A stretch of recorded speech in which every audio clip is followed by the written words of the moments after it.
Welcome to Rajahamsa TV. నేను మీ Srinivasa Reddy. Piracy పంజాతో తెలుగు సినిమా భవిష్యత్తు ఏ విధంగా ఉండబోతుంది, దీనికి సంబంధించి ఎటువంటి నిర్ణయాలు తీసుకోబోతున్నారనే దానికి సంబంధించి కూడా ఈ వీడియోలో మీకు తెలియజేస్తాను. మీరు పూర్తిగా వీడియోని అయితే చూడండి. తెలుగు చలనచిత్ర పరిశ్రమను మరోసారి పైరసీ అనే మహమ్మారి తీవ్రంగా కుదిపేస్తూ ఉంది. ఒకప్పుడు థియేటర్లకు మాత్రమే పరిమితమైనటువంటి సినిమా అనుభవం నేడు సాంకేతిక అభివృద్ధి కారణంగా ప్రపంచ నలుమూలకి చేరుతున్నప్పుడు కూడా అంత సాంకేతికత ఇప్పుడు పరిశ్రమను ఒక శాపంగా మారిపోయిందని కూడా చెప్పుకోవచ్చు. భారీ వ్యయంతో వేలాది మంది శ్రమతో సంవత్సరాల కృషితో రూపొందిస్తున్నటువంటి చిత్రాలు విడుదలైన కొద్ది గంటల్లోనే అక్రమంగా అంతర్జాలంలో ప్రత్యక్షమవడం నిర్మాతలకే కాకుండా మొత్తం పరిశ్రమను ఆందోళన కలిగించే పరిణామంగా మారిపోతుందనడంలో ఎటువంటి సందేహం లేదు.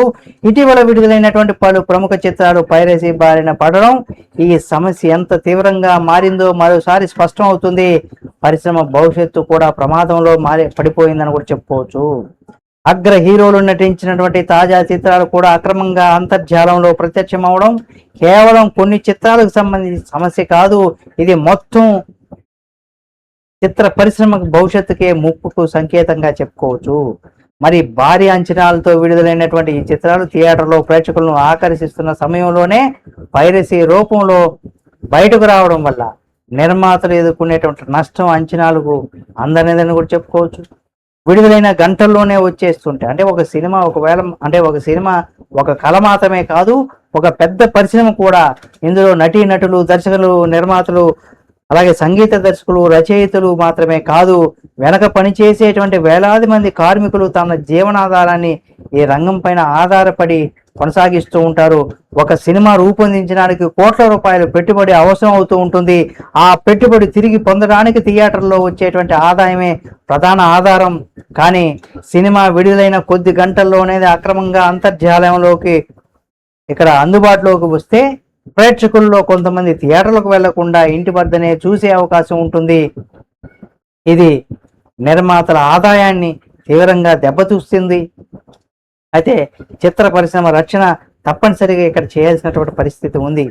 ముఖ్యంగా పైరసీ వల్ల కలిగేటువంటి నష్టం కేవలం నిర్మాతలకు మాత్రమే పరిమితం కాదు, దీని ప్రభావం మొత్తం పరిశ్రమ పైన పడుతుంది. ఒక సినిమా నష్టపోతే తదుపరి సినిమా పైన పెట్టుబడులు పెట్టడానికి కూడా నిర్మాతలు వెనకడుగు వేస్తూ ఉంటారు.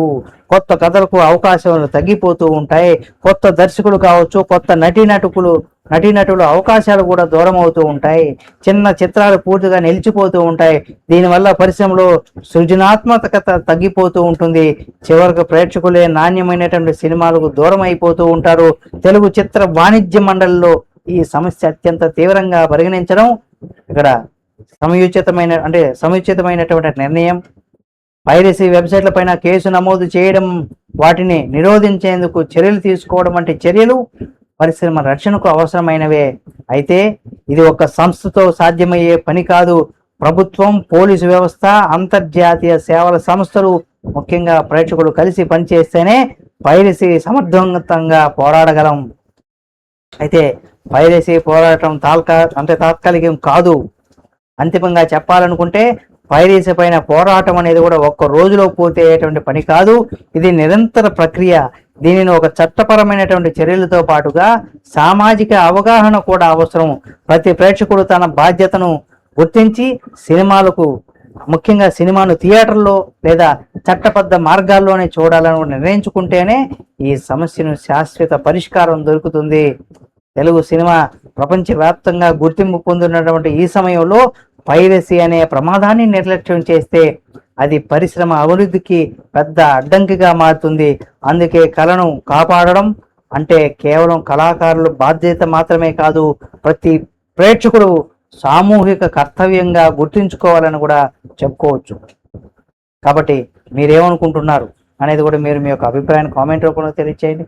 మరిన్ని వీడియోల కోసం మన రాజహంస టీవీ ఛానల్ సబ్స్క్రైబ్ చేసుకొని పక్కనే ఉన్న బెల్ బటన్ ఒకటి మాత్రం మర్చిపోకండి.